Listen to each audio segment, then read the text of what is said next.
Elizabeth Warren on the campaign trail last year, giving a Workers of the World Unite speech. This is something Karl Marx could be proud of.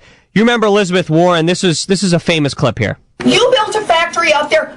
Good for you. But I want to be clear. You moved your goods to market on the roads the rest of us paid for. You didn't have to worry that marauding bands would come and seize everything at your factory and hire someone to protect against this because of the work the rest of us did. So this is a Karl Marx thing, that if we don't pay the workers more, then they're going to form a marauding band of pirates, according to her. I think she's seen the Johnny Depp movie one too many times.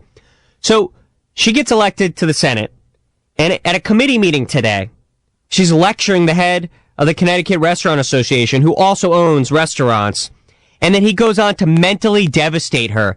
This interchange is classic. Let's listen. During my Senate campaign, I ate a number 11 at McDonald's many times a week. And I know the price on that one, $7.19. According to the data on the analysis of what would happen if we raised the minimum wage to $10.10 over 3 years, the price increase on that item would be about 4 cents. So instead of being $7.19, it would be $7.23. Are you telling me that's unsustainable? Senator Warren, not all restaurants are created equal. I'm in the full service restaurant business. McDonald's has efficiencies, and they operate completely differently than I do. I have many jobs that pay well above the minimum wage. We have a retirement plan. We offer health insurance to our salaried employees. So my business is a little different. I can't raise a 4-cent price. I mean, I don't operate like a fast food restaurant. So I would hope that you at least appreciate the distinction. I get your point. Maybe it's only 4 cents on $7.19. But if your entrees are $14.40, we'll see how fast I can do the math. Are you telling me you can't raise your prices by 8 cents?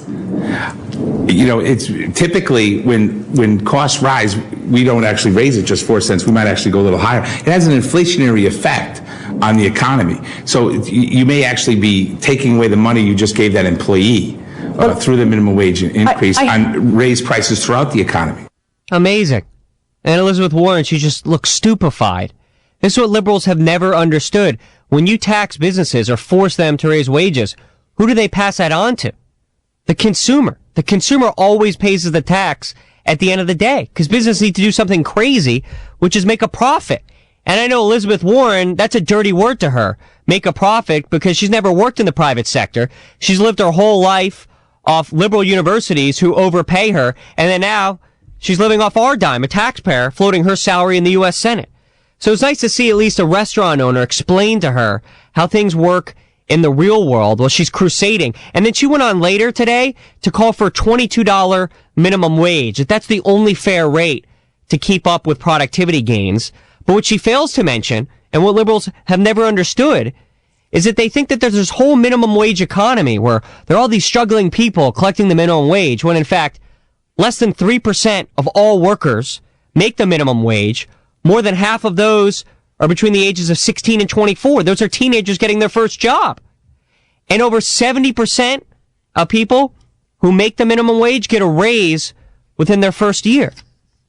But never mind the facts. Elizabeth Warren doesn't understand how any of that works. You can only save the savable, and I guess her brain just doesn't process things the rest of us, in the private sector have to understand how the world works.